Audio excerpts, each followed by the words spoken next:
Oke, baik teman-teman, kita mulai. Bismillahirrahmanirrahim. Assalamualaikum warahmatullahi wabarakatuh. Nah, pada pertemuan kali ini kita akan membahas tentang analisis korelasi sederhana. Ya, analisis korelasi sederhana eh, adalah suatu alat analisis yang dipergunakan untuk mencari hubungan antar variabel independen atau variabel bebas. Nah, biasa kita kenal atau kita lambangkan dengan X, atau dengan variabel dependen atau variabel tak bebas. Nah, biasa kita sebut juga sebagai variabel terikat. Nah, biasanya kita lambangkan atau kita kenal dengan Y.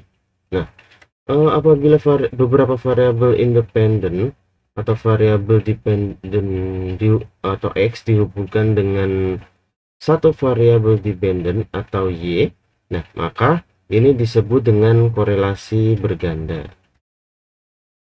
Nah, variabel itu sendiri merupakan suatu yang akan menjadi objek yang akan kita teliti atau yang menjadi perhatian oleh peneliti, sehingga variabel tersebut adalah objek yang akan peneliti observasi, gitu ya. Nah, variabel itu ada dua. Yang pertama ada variabel independen atau variabel X, yaitu variabel yang menjadi penyebab perubahan variabel dependen. Nah, dapat juga disebut dengan variabel yang mempengaruhi. Nah, yang kedua ada variabel dependen atau variabel Y, yaitu adalah variabel yang dipengaruhi.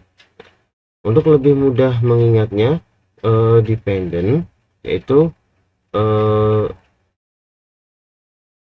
dependent, yaitu suatu variabel yang kemudian dipengaruhi. Nah, jadi untuk mengingatkan lebih mudahnya adalah seperti itu, dependent dan dipengaruhi, diawali dengan D. Nah, disebut variabel yang dapat berubah karena dapat dipengaruhi oleh variabel lain. Nah, misalkan untuk konsentrasi pemasaran, kualitas produk ini kita lambangkan dengan Y atau variabel dependent menurut Freddy Ciptono. Nah, akan dipengaruhi oleh kinerja, keistimewaan tambahan, kehandalan, dan daya tahan. Nah, variabel yang mempengaruhinya ini adalah variabel X, yaitu adalah kinerja tambahan, lalu ada keandalan dan daya tahan. Nah, biasa disebut dengan X1, X2, dan X3. Nah, untuk konsentrasi SDM misalkan variabel Y-nya adalah motivasi kerja karyawan. Nah, di mana dipengaruhi oleh motif, harapan, dan juga insentif. Nah, X1, X2, X3 ini adalah variabel independen, variabel yang mempengaruhi, dan uh, motivasi kerja karyawan atau Y. Nah, itu adalah variabel dependennya, variabel yang dipengaruhi. Nah, selanjutnya korelasi parsial atau sederhana adalah apabila suatu variabel independen atau bebas berhubungan dengan satu variabel dependen atau variabel tak bebas. Nah, jadi hanya satu saja. Contohnya seperti ini ya. Ketika X1 atau tadi misalkan kita lambangkan X1 adalah kinerja.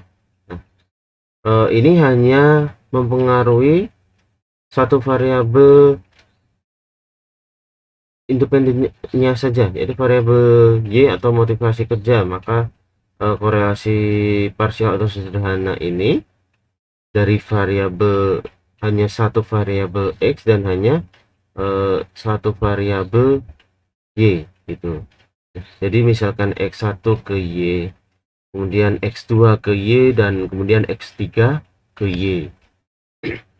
Nah, jadi ketika hanya satu variabel bebas berhubungan dengan satu variabel tak bebas, atau variabel X berhubungan dengan satu variabel Y, nah, maka dikatakan atau disebut juga sebagai korelasi parsial atau sederhana. Nah, kemudian yang kedua ada yang namanya korelasi simultan.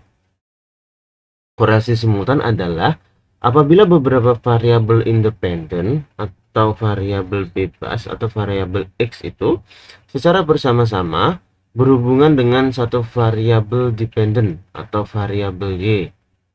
Jadi contohnya misalkan ya, kalau variabel atau korelasi simultan contohnya adalah X1, X2, dan X3 ini secara bersama-sama mempengaruhi variabel Y. Nah, jadi kalau korelasi parsial itu hanya masing-masing variabel saja, hanya satu variabel itu kemudian berpengaruh terhadap satu variabel. Nah, kalau variabel simultan, semua variabel independen secara simultan mempengaruhi variabel Y. Nah, jadi ada X1, ada X2, dan X3 ini. Kalau panjang satu-satu seperti ini kan korelasi parsial atau sederhana. Nah, kalau misalkan korelasi simultan, nah ini nanti 3 X1, X2, dan X3 ini ada kotakannya sendiri dan kemudian punya satu panah tersendiri.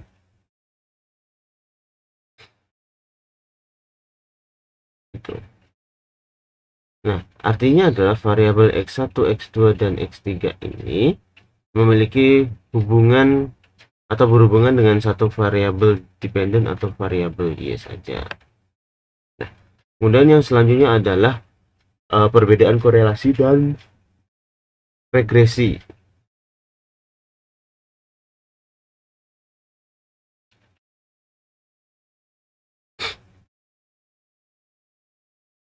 Perbedaan korelasi dan regresi ya.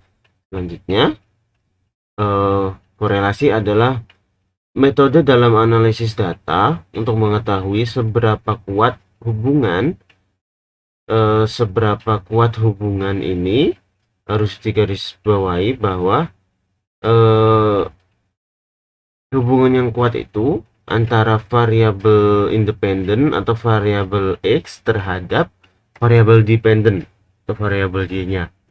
Ya, kemudian analisis korelasi ini menjawab bagaimana keeratan hubungan yang diterangkan dalam persamaan regresi.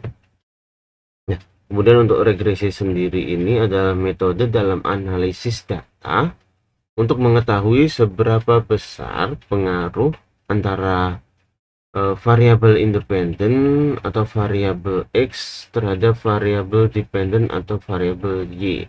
Nah, kemudian analisis regresi ini adalah menjawab bagaimana pola hubungan antara variabel-variabel.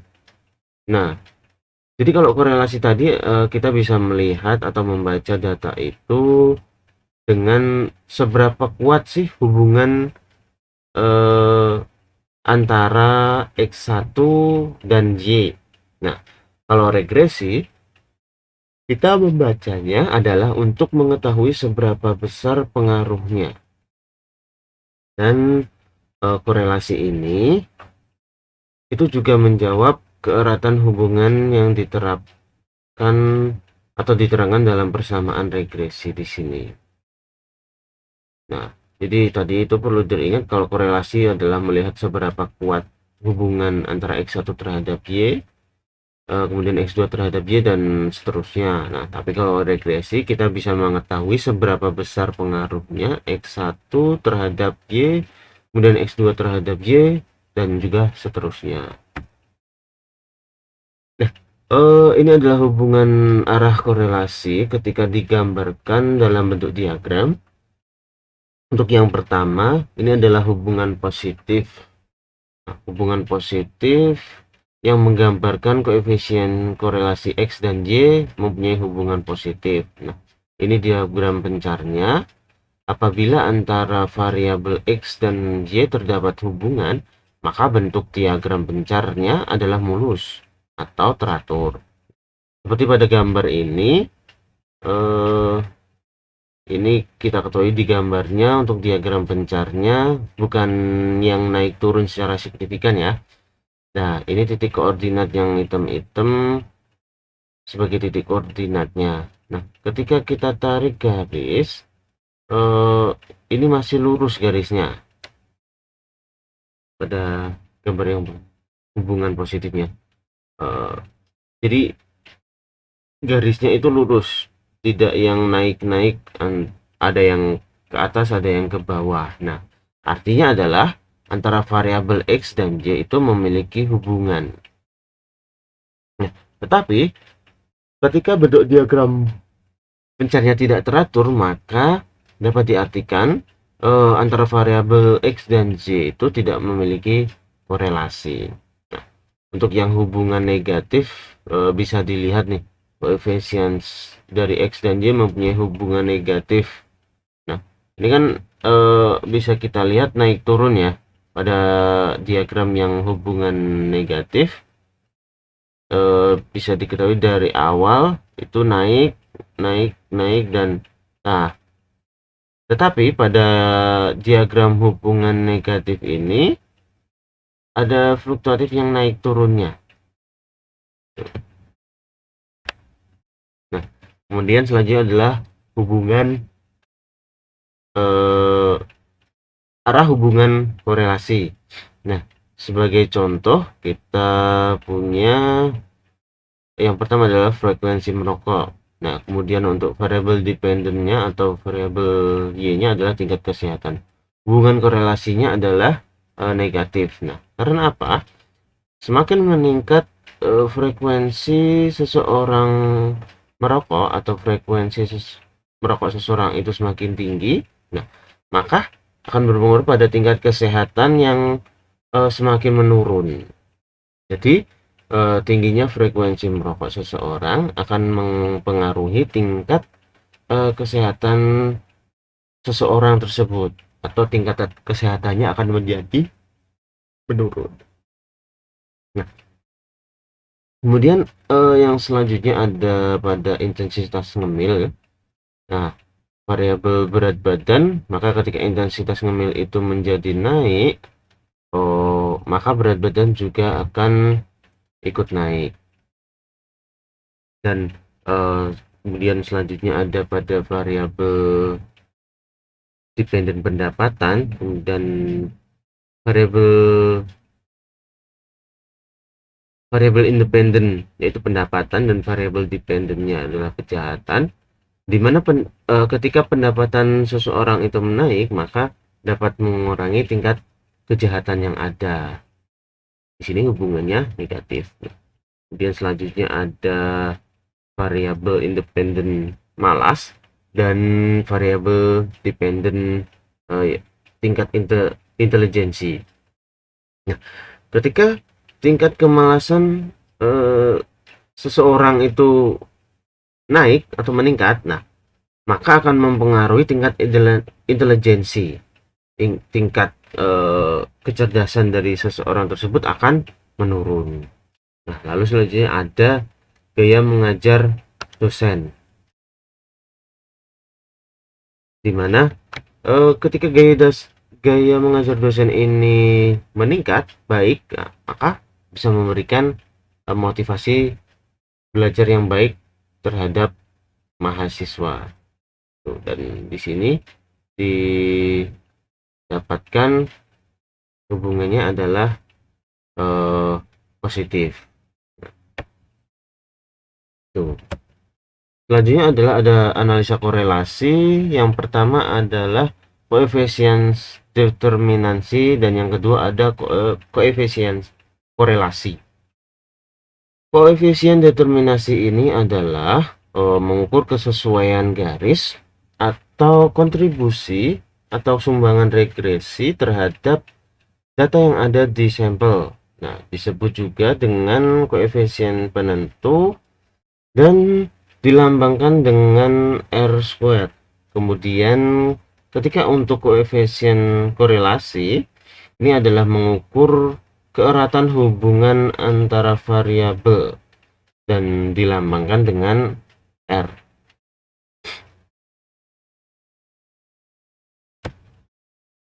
Nah, kemudian Selanjutnya arah hubungan korelasi dan interpretasinya seperti apa. Nah, jadi koefisien korelasi tadi kan lambangnya adalah R ya. Nah, jadi semakin angka itu mendekati min 1 dan mendekati 1, maka korelasi akan semakin kuat ya. Nah, tetapi ketika angka yang dihasilkan dari hasil korelasi itu mendekati 0, nah maka itu artinya adalah semakin lemah. Nah, jadi ketika nilainya misalkan min 7 ya, lalu minus 0,70 ya. Nah, ini kan mendekati min 1. Nah, artinya semakin kuat. Atau ketika hasilnya adalah 0,95. Nah, itu mendekati 1 ya. Nah, maka korelasinya semakin kuat gitu. Nah, di sini ada korelasi negatif. Ketika X naik, maka Y turun, maka variabel independennya naik, maka Y-nya turun. Nah, itu disebut dengan korelasi negatif. Nah, tetapi ketika X-nya naik, Y-nya ikut naik, begitupun juga sebaliknya. Ketika X-nya turun dan Y-nya mengalami penurunan, nah maka disebut korelasi positif. Nah, interpretasinya adalah jika R sama dengan 1 dan min 1 atau mendekati 1 dan Y atau min 1,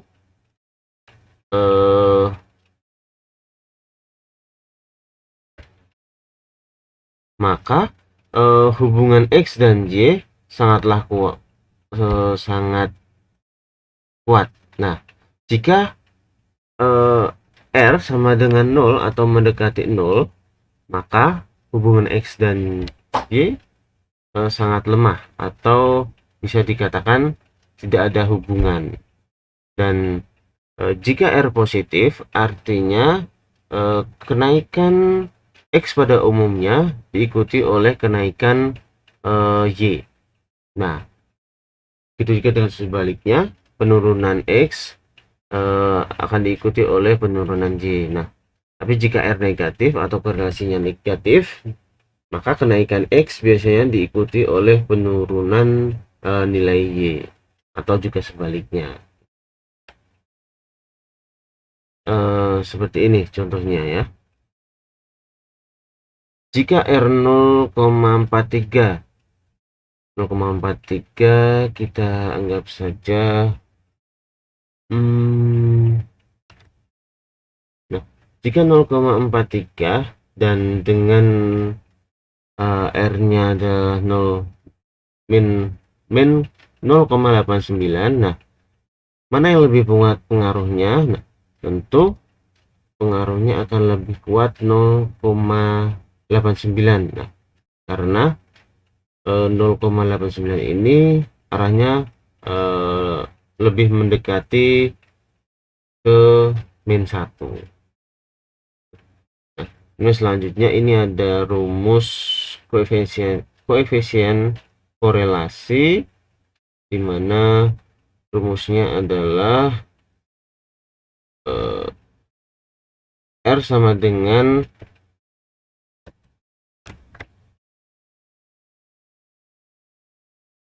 dimana di sini rumusnya adalah R sama dengan N sigma X I dikali dengan YI dikurangi dengan jumlah atau sigma X I dan jumlah X atau jumlah YI, kemudian dibagi dengan sigma tersebut yang ada di gambar ya. Dan di situ keterangannya adalah Y merupakan variabel dependent atau variabel yang bergantung atau dipengaruhi, kemudian X variabel independent atau variabel bebas yang mempengaruhi, lalu N adalah jumlah observasi atau pengukuran yang terjadi, dan R adalah koefisien korelasi.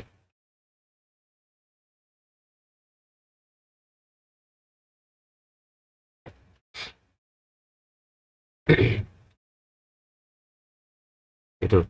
Dan kemudian selanjutnya adalah koefisien determinasi. Nah, kita coba mengenal koefisien determinasi atau biasa disebut dengan KP. Nah, metode ini merupakan metode yang digunakan untuk mengetahui besarnya sumbangan X atau kontribusi dari X terhadap naik turunnya Y. Nah, misalkan Y adalah hasil penjualan dan X adalah biaya iklan, maka naik turunnya Y selain disebabkan oleh variabel X, juga disebabkan oleh variabel lain. Variabel lainnya itu seperti pendapatan masyarakat, kemudian ada selera, bisa berkaitan dengan harga, dan lain-lain sebagainya. Nah, untuk rumusnya sendiri adalah R square. Di sini ada contoh soal di mana untuk variabel X ini kita asumsikan kenaikan biaya iklan, dan untuk variabel Y-nya adalah kenaikan hasil penjualan. Nah, di sini ada beberapa data dan kita diminta untuk menghitung koefisien korelasi atau R dan koefisien determinansi atau R square. Nah, kemudian diminta untuk menjelaskan artinya. Nah, jawaban yang kita temukan adalah seperti ini. Nah, ini adalah kolom-kolom yang kita perlukan, yang harus dibuat untuk menjawab serta untuk menghitung nilai R dan R square. Nah, yang pertama kita perlu membuat yang namanya kolom X kuadrat, Y kuadrat, dan XY. X kuadrat ini didapatkan dari nilai X yang kemudian dikuadratkan. Nah, ini tadi merupakan data yang ada di awal tadi, data yang ada di soal. Nah, kita masukkan 1, 2, 4, 6, 7, dan untuk kolom Y ini juga sama, data dari kenaikan hasil penjualan atau variabel Y kita masukkan, dan untuk menghitung X kuadrat, Y kuadrat X dan kuadrat Y, nah dihitung, lalu ketemu pada hasil kuadrat yang ada disebut dari 1, kemudian kuadrat 2, kuadrat 4, dan seterusnya. Ketemu di sini kuadrat 1, 1, kuadrat 2, 4, kuadrat 4, 16, dan seterusnya ya.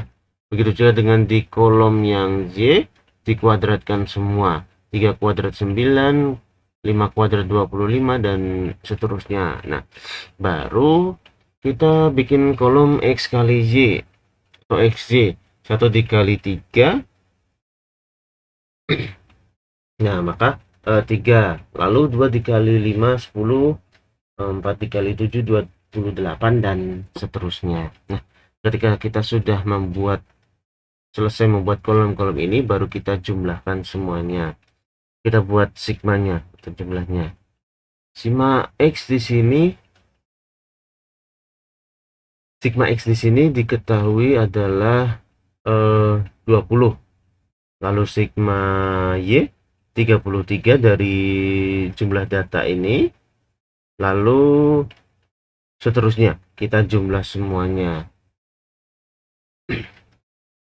Nanti akan ketemu sigma X, sigma X Y, sigma X kuadrat, sigma Y kuadrat, lalu juga sigma XY. Nah, data ini dapat memudahkan kita dalam nantinya memasukkan angka-angka di dalam rumus gitu ya. Nah, kalau rumusnya seperti yang ada di atas itu.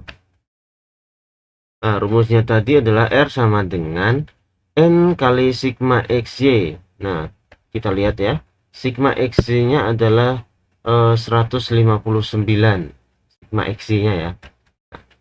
Lalu N-nya tadi ada 5. Nah, N itu adalah jumlah datanya.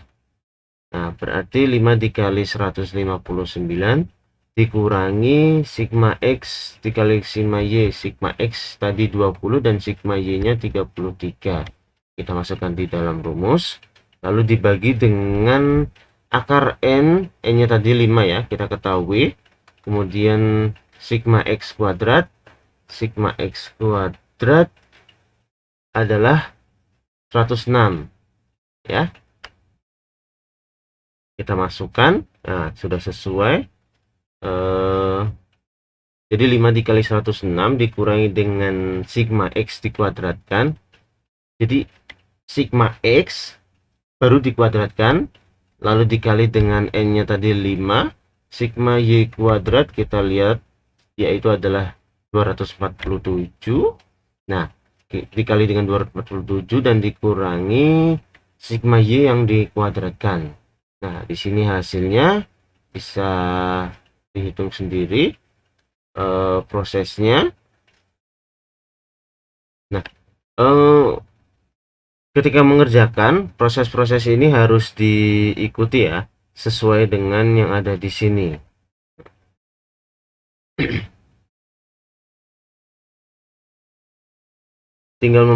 Walaupun tinggal memasukkan angka, tapi tetap beberapa proses yang ada ini harus ditulis dan harus dihitung.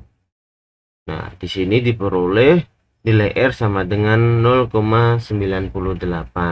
Nah, setelah kita dapatkan nilai R-nya, kita bisa menghitung koefisiensi determinansinya atau nilai KP-nya dengan rumus R square.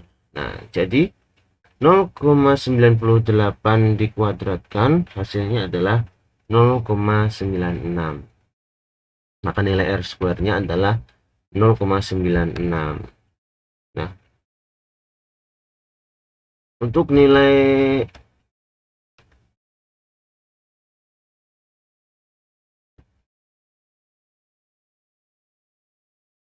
ini untuk nilai R sama dengan 0,98, ini menunjukkan bahwa nilai R ini adalah positif. Kemudian karena hasilnya positif ya, bukan negatif kan? Dan nilai R ini mendekati 1, semakin mendekati ke 1, yang artinya adalah hubungan antara X atau biaya iklan dan Y-nya itu tadi hasil penjualan sangat kuat dan positif, sehingga kenaikan biaya iklan pada umumnya menaikkan hasil penjualan. Nah, kemudian untuk interpretasi dari R square-nya yaitu adalah 0,96 ya tadi. Nah, kita buat presentasenya yaitu 96%, artinya adalah sumbangan X atau biaya iklan terhadap variabel Y yaitu hasil penjualan ya. Nah, adalah 96%. Sedangkan sisanya yaitu sebanyak 6% disebabkan oleh faktor-faktor lainnya atau variabel-variabel lain selain dari variabel penjualan. 4% ini dari 100% dikurangi dengan 96%. Nah, ketika nilai X square-nya adalah 0,80, nah maka berarti hanya 80%. Nah, sisanya 20% itu dipengaruhi oleh variabel yang lainnya. Baik, itu tadi terkait dengan materi analisis korelasi sederhana. Nah, perlu diingat kembali ketika kemudian teman-teman akan mengerjakan soal latihan, tahapan-tahapan seperti membuat kolom harus disertakan dan alur pengerjaan juga harus disertakan, karena itu nanti akan berpengaruh pada nilai tugas latihan soal. Mungkin itu saja pemaparan dari video pembelajaran pertemuan kali ini. Kurang lebihnya mohon maaf apabila ada kata-kata yang kurang berkenan atau sulit dipahami. Sekian, wassalamualaikum warahmatullahi wabarakatuh.